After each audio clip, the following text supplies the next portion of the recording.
à tous, bienvenue dans ce troisième épisode de Three Makers en compagnie de Jean-Baptiste. Et donc Bonjour à exceptionnellement tous. aujourd'hui, nous n'aurons pas avec nous Damien.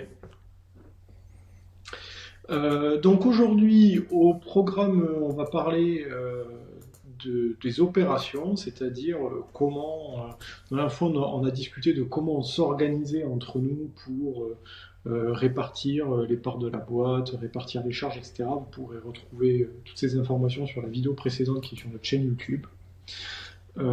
Et donc dans cet épisode, on va parler de l'opérationnel, c'est-à-dire comment est-ce qu'on organise notre système pour pouvoir facilement créer et plus rapidement à chaque fois créer des nouveaux projets. Donc on va traiter de deux sujets principaux. Le premier, le système dev, donc qu'est-ce qu'on a mis en place côté dev pour avoir des composants, des outils réutilisables. Et on va également parler du système marketing, donc qu'est-ce qu'on met en place côté marketing pour pouvoir analyser le marché, créer les landing pages, créer les blogs, faire le copywriting, faire le marketing, faire de l'acquisition de leads. Et donc on va aborder tous ces sujets tous les deux ensemble avec vous aujourd'hui. Alors, on est parti, on va commencer par le système marketing. Et donc, je vais laisser JB nous faire l'introduction. Sur le système marketing, l'idée c'est de présenter notre méthode, ce qu'on fait pour prendre une idée, dérouler ça sur une analyse de marché. Comment est-ce qu'on fait pour choisir aussi les channels marketing qu'on va utiliser. Toute notre logique aussi après de boilerplate sur la partie landing page, tout ce qui est le blog, la façon dont on a géré le SEO. Bien sûr la partie aussi lead generation, présentée juste à l'oral. Et la partie aussi pour le cold emailing. Donc la mise en place d'une infrastructure pour le cold emailing pour pouvoir automatiser ça le plus. Sur la partie analyse de marché, on a choisi en fait de reprendre des méthodes qui existent et qui fonctionnent déjà et nous de la concaténer dans une méthode qu'on a appelée l'analyse en 10 points. C'est ce qu'on a appelé l'Odyssée, en référence bien sûr à la partie d'Homère. Et donc dans cette Odyssée, on va prendre plusieurs points.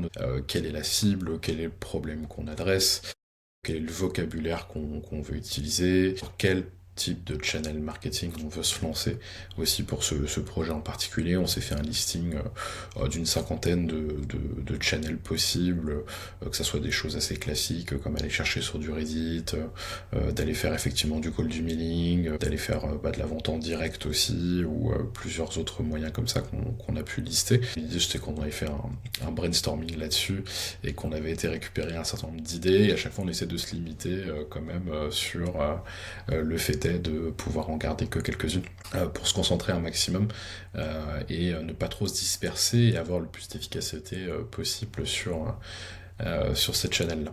Donc ça nous permet vraiment de dérouler le début d'un projet, même jusqu'à trouver un nom. C'est ce qu'on a pu faire pour InCrate, on avait cherché quand même pas mal de choses possibles, avec la question toute bête de savoir si on a un nom de domaine disponible derrière, parce qu'on a bien évidemment des idées de noms, mais tous sont pas dispo. Et en partant de tout ça, c'est là qu'on peut venir après dérouler l'ensemble des actions qu'on veut faire.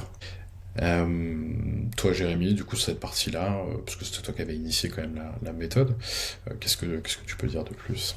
Bon, sur analyse de marché aujourd'hui, ce qui reste à faire, c'est de renforcer notre capacité à valider des hypothèses.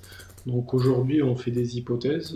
On est intéressé de savoir, vous, quels sont les moyens de validation d'hypothèses marché que vous utilisez, au-delà de lancer une waitlist qui est pas nécessairement fiable, qui n'est pas un indicateur fiable, puisque il y a de nombreux produits, et ça on le voit dans la mouvance Indie Hacker, où il y a beaucoup d'inscrits aux waitlist, et c'est pas pour ça qu'ils ont des clients derrière ou des utilisateurs derrière. Et de la même manière, développer un MVP, évidemment, c'est ce qu'on fait en parallèle, mais ça prend du temps. Donc, nous, les idées qu'on envisage, c'est plutôt de se tourner vers l'analyse SEO et l'expérimentation SEA pour essayer déjà d'identifier quels sont les mots-clés que les gens recherchent, quels sont les mots-clés qui ont plus une valeur informationnelle et ceux qui ont plus une valeur transactionnelle. Donc c'est-à-dire les mots-clés qui sont le plus susceptibles de nous apporter des clients. Et puis on veut également voilà, explorer l'expérimentation au travers d'articles IA, peut-être d'alimentation d'un blog qui est lié à un landing, pour voir si on arrive à générer du trafic, même si au départ on est uniquement sur des articles qui apportent de l'information pour le coup aux clients. Là-dessus, en parallèle de ça, c'est vrai que on a centralisé cette liste, on pourra sans doute la partager si ça vous intéresse. On a centralisé plus d'une cinquantaine de channels marketing, comme le disait JB. Et donc, c'est des channels qui vont aller. C'est tous les canaux par lesquels on va pouvoir faire de l'acquisition. Donc, il va y avoir bien sûr des éléments traditionnels, le SEO, le SEA, les influenceurs, etc. Mais il va aussi y avoir des choses moins communes au travers de partenariats, des choses auxquelles on ne repense pas forcément quand on fait des projets, comme le référal, c'est-à-dire la recommandation et les systèmes de recommandation. Et donc cette liste, on va la structurer. Et l'objectif, ça va être de venir choisir un, deux ou trois channels qui sont vraiment pertinents pour un projet. Parce qu'en fait, la problématique du marketing et de l'acquisition client, c'est que c'est extrêmement chronophage. Et donc, par exemple, faire du SEO, c'est un projet en soi. Faire du SEO, ça veut dire qu'il faut générer du contenu, ça veut dire qu'il faut identifier les mots-clés, ça veut dire qu'il faut mesurer la performance de ce qui a été mis en place, ça veut dire qu'il faut avoir des landings qui correspondent au contenu qui est publié pour faciliter la conversion. Voilà, donc c'est un projet en soi de faire du SEO. De la même manière, c'est un projet en soi de faire du SEA et c'est un projet en soi de vouloir lancer une incentive de référal, par exemple, ou des partenariats avec des influenceurs. Et donc, on a vraiment besoin de réfléchir à ce qui colle le mieux au projet pour ensuite se concentrer dessus et ne plus lâcher.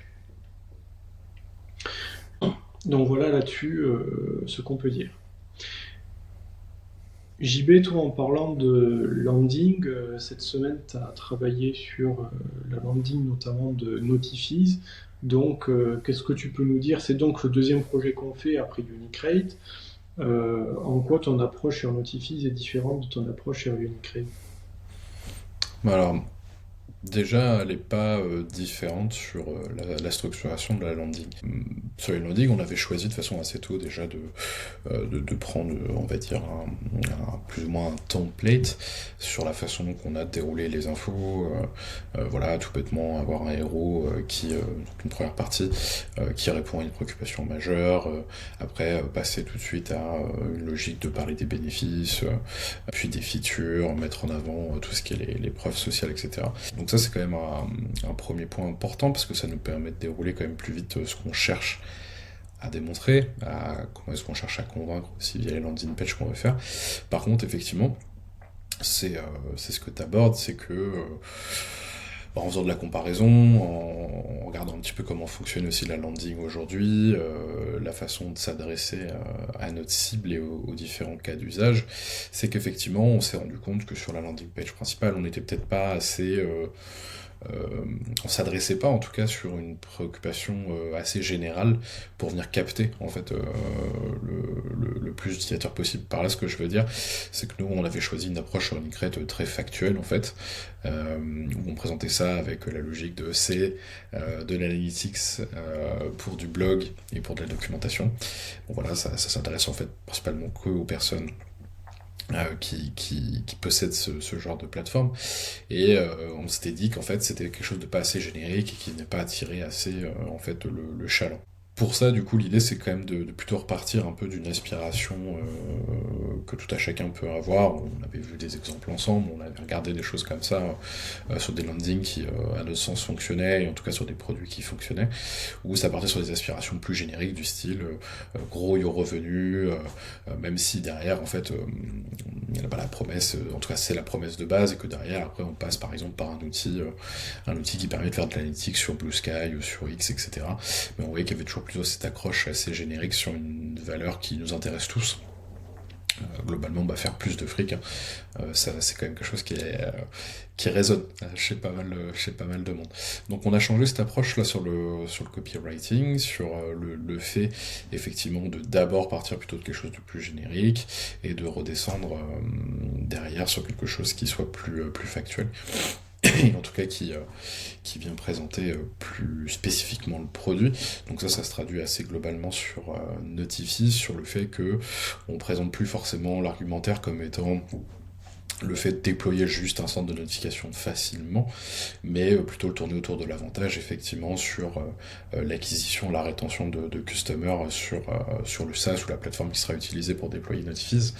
Donc Notify, c'est quand même pour rappeler, parce que nous on voit très bien de quoi on parle, mais c'est un centre de notification qu'on peut implémenter donc du coup effectivement sur une app pour pouvoir du coup effectivement déclencher des notifications en fonction d'événements sur une plateforme. Alors ça peut être des choses toutes bêtes, hein, comme quelqu'un qui va s'inscrire pour lui faire de l'incentive autour du fait d'aller faire des commandes, ou en tout cas d'utiliser le produit sur lequel il s'est inscrit, ou remonter tout simplement des événements assez factuels du style, je sais pas, il y a un nouvel événement qui est arrivé sur la plateforme, vous avez une nouvelle facture, une nouvelle action à faire, et aussi le brancher par exemple sur d'autres actions comme avec Stripe pour faire des remontées vis-à-vis de paiement.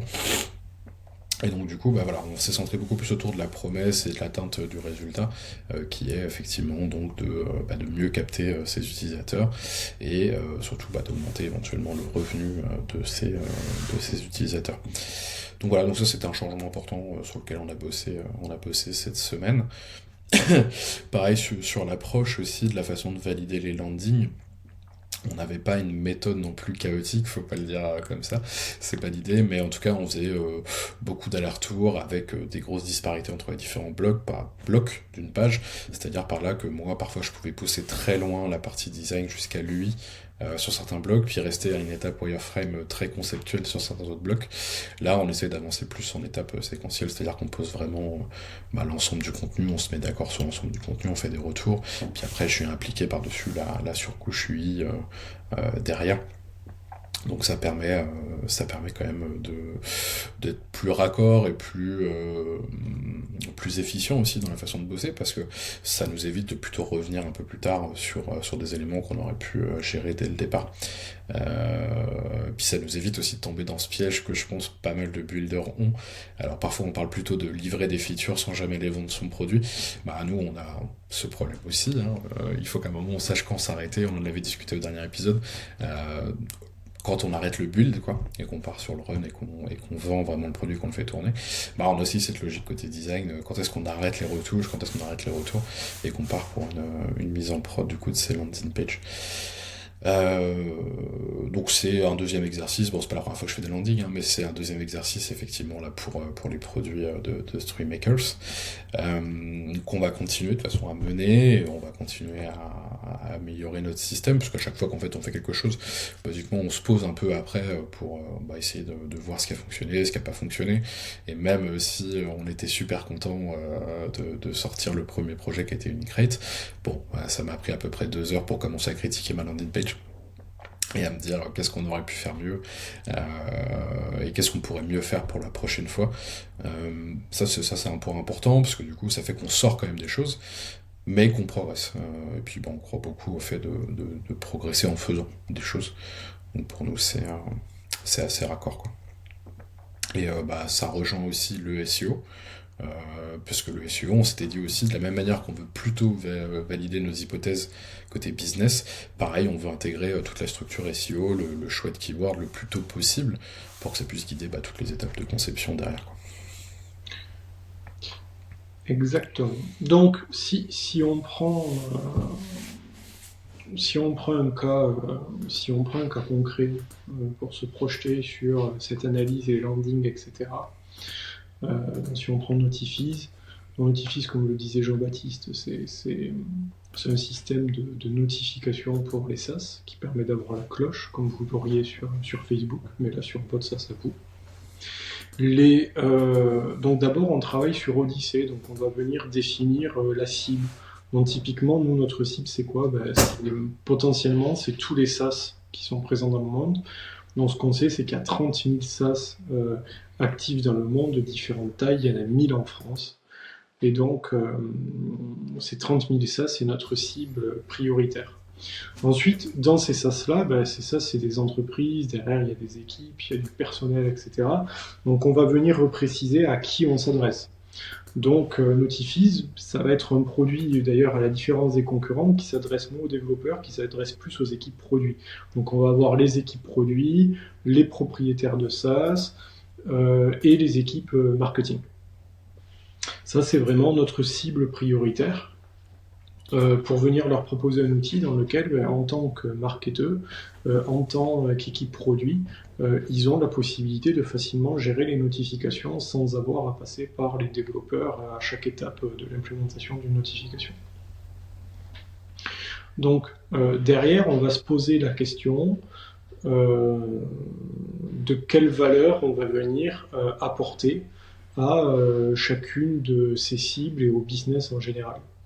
Donc par exemple sur Notifiz, pour faire bref, on va venir d'abord travailler sur la rétention, puisque les notifications vont faire que les utilisateurs qui sont hors ligne vont se réactiver, qu'on va venir les amener à conduire des actions supplémentaires et donc peut-être à réaliser leur core action, ce qui va faire que l'utilisation du produit et la lifetime value vont naturellement augmenter.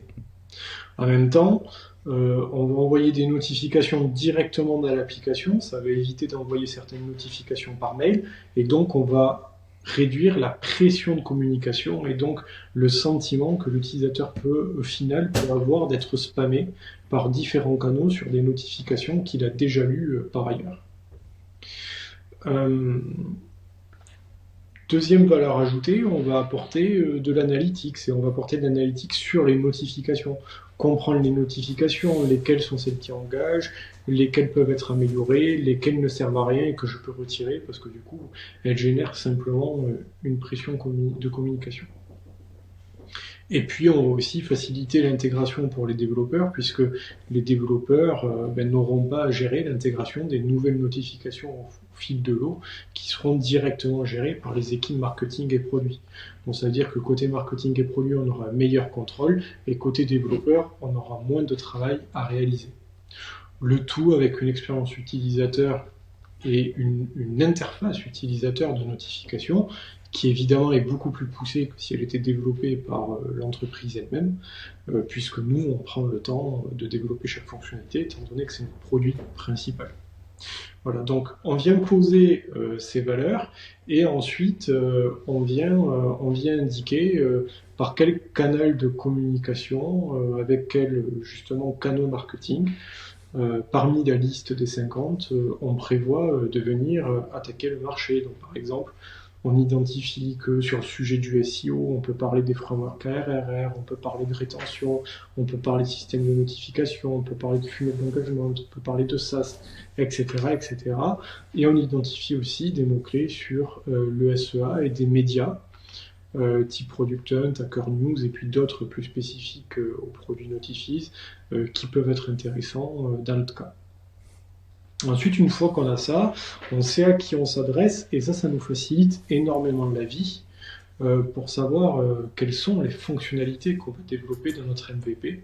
Et donc, on essaie de choisir un ou deux parcours nominaux à implémenter. Et puis, on réfléchit au business model. On réfléchit au business model sous l'angle de quelle valeur on va apporter. Par exemple, Notifiz, quelle valeur ça va apporter à une équipe produit. Bon, déjà, il va y avoir plus d'engagement, donc plus de ROI. Il va y avoir une interface utilisateur qui sera plus propre, plus simple à utiliser, donc une meilleure satisfaction client. Il va y avoir l'analytics pour comprendre les usages. Il n'y aura rien à développer, donc pas de spécification à réaliser, pas de spécification à suivre, pas de recettage. L'intégration sera en no-code, donc ça va se connecter automatiquement avec des outils qui sont déjà existants, avec du Stripe, avec du Segment, avec du Mixpanel, etc. Et donc là-dessus, derrière, on voit que tout ça va venir générer une économie substantielle sur la durée de vie et sur le développement du produit SaaS de nos clients. Et donc, c'est en se positionnant par rapport à ces économies que nous, on va pouvoir démontrer notre ROI. Et donc, une fois qu'on est positionné par rapport à ça et qu'on a nos segments clients, on va venir créer nos offres, dans nos plans en quelque sorte, pour les différentes typologies de personnes, et on va pouvoir venir ensuite les défendre en argumentant par rapport à tout ce qui a été avancé.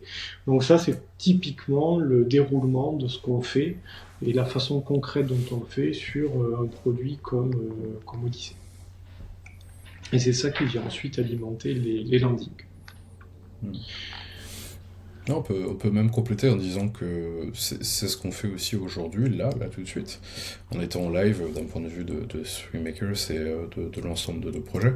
On a pris un des channels qu'on avait identifiés, notamment le live, les réseaux, etc., pour venir pousser un peu de notoriété, parler de nos projets, parler de l'équipe.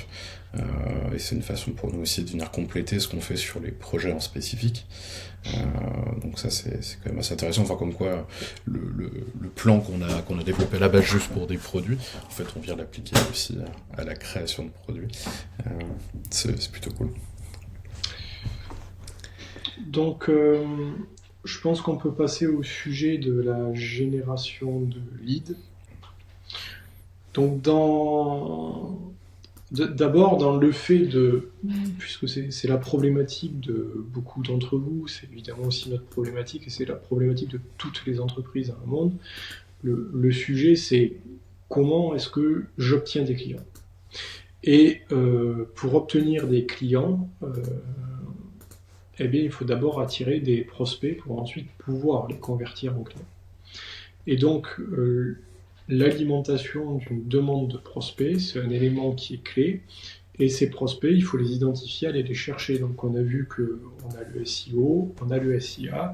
Et l'autre élément sur lequel on investit beaucoup et dans lequel on croit beaucoup à Streammakers, c'est le code emailing. Parce que le code emailing, en supposant qu'il est bien fait, bien, ça revient à contacter directement des clients qualifiés en leur rédigeant un message personnalisé et qui a des taux de conversion qui restent importants si vous avez des gros volumes de prospects.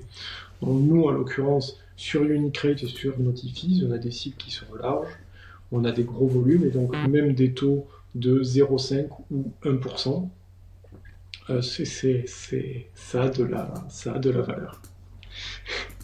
Et JB me fait des blagues, donc voilà, ça me fait sourire. Ça, là, voilà. Donc la question c'est comment est-ce qu'on génère du lead. Alors aujourd'hui il y a beaucoup de gens qui utilisent LinkedIn et ça fonctionne dans une certaine mesure sur certains projets, c'est toujours pareil. Pour Notifi, c'est vrai que c'est assez simple d'identifier sur LinkedIn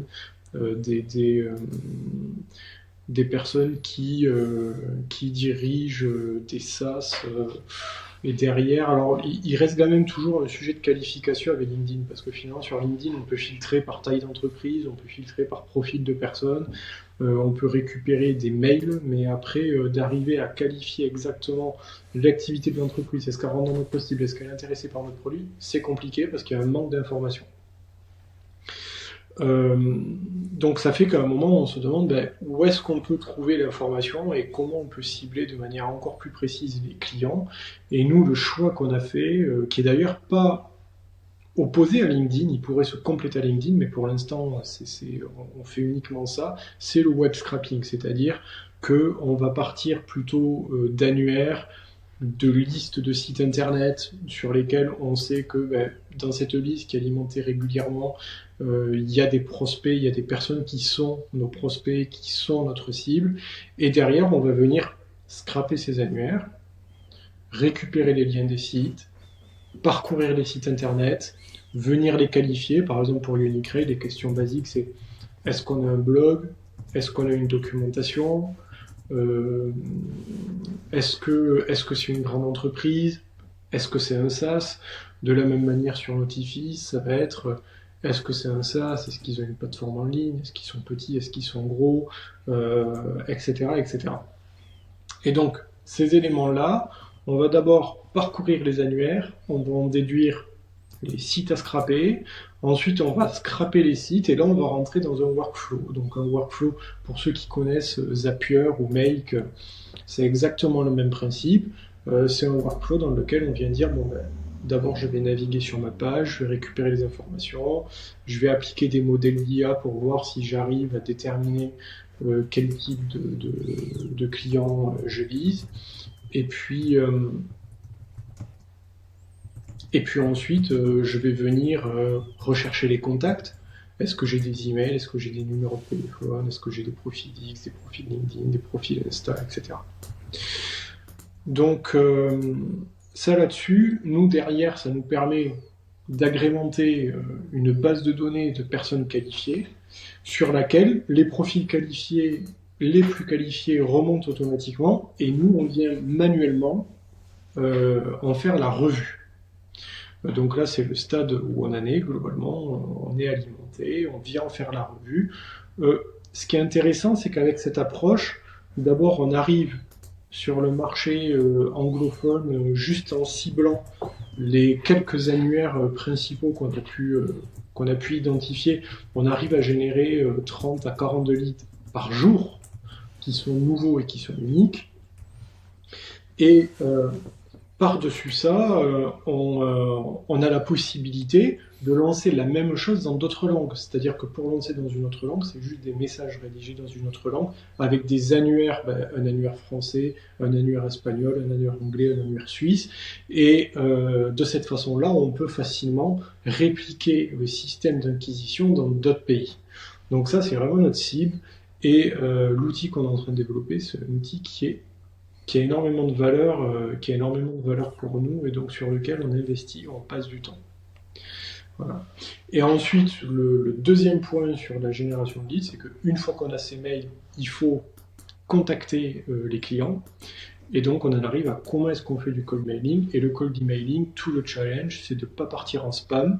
Donc, même en partant du principe que votre mail est pertinent, qu'il est ciblé, que les personnes sont qualifiées, il y a encore des risques de très vite se retrouver en spam. Et donc, il faut des infrastructures qui permettent de gérer ces problématiques de spam. Donc, il y a des outils qui existent pour permettre d'avoir plusieurs noms de domaine, plusieurs boîtes mail par nom de domaine, et de pouvoir envoyer ensuite des mails de warming qu'on appelle, pour pouvoir avoir des boîtes qui restent des boîtes qualitatives. Donc là-dessus, nous, on utilise deux outils. On utilise MailDosso et Instantly pour pouvoir à la fois faire le warming avec Instantly et avoir l'infrastructure avec MailDosso. Et ensuite, on recoupe ça avec notre outil de lead generation. Et je laisse JB compléter s'il a envie d'apporter des informations. Ouais, bah t'as presque tout dit. Surtout la partie infrastructure, on a choisi de prendre des outils pour pas y passer du temps. Parce qu'on a très vite en approchant le sujet, on s'est dit qu'on allait y passer un temps monstrueux si on devait setup 12 boîtes mail et les warm-up. Là, basiquement, on a créé les 12 boîtes mail, on les a créées en quelques clics. Donc ça c'était assez pratique, et puis le warm-up ça s'est lancé tout seul. C'était géré en autopilote. Donc là on a gagné des heures de boulot de notre côté de manière assez simple. Et là le prochain défi aussi auquel on fait face, c'est une des recommandations d'ailleurs qu'on a trouvé sur le cold emailing, c'est-à-dire c'est éviter d'envoyer d'ailleurs en masse le même message à chacun. Parce que donc il y a effectivement d'un côté le côté infrastructure, les leads, mais aussi le message qu'on veut envoyer. Et ça, c'est le prochain défi sur lequel il faut qu'on se lance. C'est-à-dire arriver à avoir un corps de mail qui soit différent, qui soit adapté, pour pas envoyer juste des campagnes de spam un petit peu partout et avoir des choses qui soient plus efficaces. Tu l'avais dit au tout début, on vise pas un très haut taux de conversion. Parce que pour plusieurs raisons déjà, parce que c'est pas un énorme taux de conversion le cold emailing, mais on est aussi sur une masse quand même de leads assez importante, donc même avec des taux de conversion très peu élevés, nous ça fonctionnerait pour avoir déjà nos premiers clients. Et donc sur cette logique là aussi de personnalisation de messages, on essaie de capter avec le web scrapping que tu as mis en place des éléments pour personnaliser justement effectivement ces messages sur la thématique par exemple du produit, du blog qu'on peut viser aussi par rapport à Unicrate. qui était le premier projet sur lequel on a bossé, et puis voilà, mettre ça en place pour que ce soit le plus automatisé possible, parce que oui, voilà, ça, en fait, le premier exemple qu'on avait, quand on peut parler aussi des échecs qu'on avait, c'est quand tu avais commencé de ton côté à chercher les premiers leads sur, par exemple, Hacker News, pour ne serait-ce que générer un premier lead avec des infos qualifiées et tout, etc. Ça avait pris déjà énormément de temps. Et on parlait juste du fait d'aller récupérer des contacts sur un site, savoir à peu près comment parler, de quoi parler le site, de quoi parler le blog, pour pouvoir ne serait-ce que faire un message derrière. Donc le message était même pas composé en plus. Et voilà, ça faisait qu'un seul lead en peu de temps, beaucoup de temps investi. Et je crois que ça fait aussi un parallèle sur ce qu'on fait aujourd'hui sur nos projets et sur ce problème de lead generation, c'est qu'en fait, quand on y réfléchit, on part souvent de problèmes qu'on rencontre nous déjà de notre côté. C'est-à-dire que Notifiz, le fait d'avoir un centre de notification intégré dans une plateforme, c'est un truc qu'on a rencontré. On s'est posé la question effectivement dans un autre projet, est-ce qu'on devait le développer ou pas. Donc ça part d'un problème qu'on a. La lead génération, c'est un problème qu'on a concrètement aussi aujourd'hui. Unicred, c'était un petit peu différent, mais c'est un problème qu'on pouvait aussi rencontrer, que Damien avait sur son blog, d'aller savoir aussi un peu ce que pensaient directement les lecteurs, sans avoir juste un blog commentaire. Et je trouve qu'en tout cas, on aurait pu l'ajouter au dernier épisode quand on a parlé de comment est-ce qu'on trouvait des idées, mais partir déjà des problèmes que nous on rencontre ou que des collègues à nous peuvent rencontrer, c'est déjà un super moyen de trouver des idées et de se lancer. Voilà, du coup je me suis perdu en mettant ma petite anecdote supplémentaire.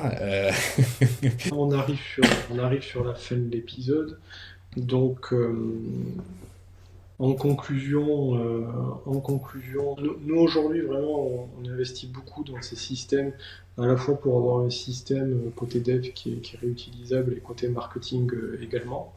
En ce moment, on travaille plus spécifiquement sur la partie lead generation, sur les landings, sur le copywriting, puisque on a d'une part Unicred qui est lancé et sur lequel on veut optimiser l'acquisition, et d'autre part Notifiz qui lui est lancé chez notre premier client pour le coup, qui va être lancé la semaine prochaine ou la semaine suivante, en tout cas pour sûr avant Noël, et qui sera utilisé par un peu plus de 15 000 utilisateurs.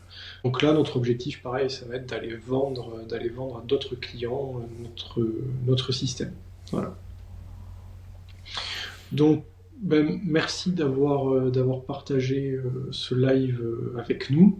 On est très heureux, une fois de plus. La dernière fois, il y a 80 personnes qui nous ont suivis sur X, et la fois précédente, une soixantaine. Évidemment, on mettra le replay sur YouTube, même si on met un peu de temps à les mettre, puisqu'on n'a toujours pas mis celui de la semaine dernière. Mais on le mettra également en ligne sur YouTube. Et toujours, si vous êtes intéressé, n'hésitez pas à nous follow si vous êtes sur un réseau social, ou à vous abonner sur YouTube.